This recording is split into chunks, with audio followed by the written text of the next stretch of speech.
દુલસાડ ગામે ફરી વાર દીપડાનો આતંક, ગ્રામજનોમાં ભયનો માહોલ, વન વિભાગે પાંજરું ગોઠવ્યું। દુલસાડ કેવડા ફળિયાના રહેવાસી કિરણભાઈ છોટુભાઈ પટેલના ઘરના કોઠારામાં બાંધેલા બકરું રાત્રિના સમયે દીપડો ઉપાડી ગયો હતો। ઘરથી 500 મીટર દૂર ઘસડી લઈ ગયો હતો।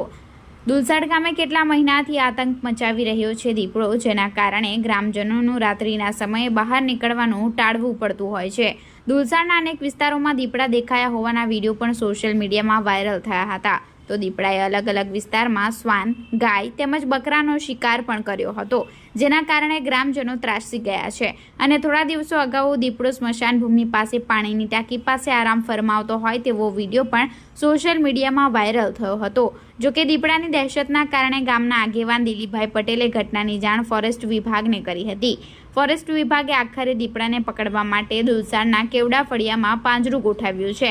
હવે જોવું રહ્યું કે હાથ તાળી આપતો દીપડો પાંજરે ક્યારે પૂરાશે।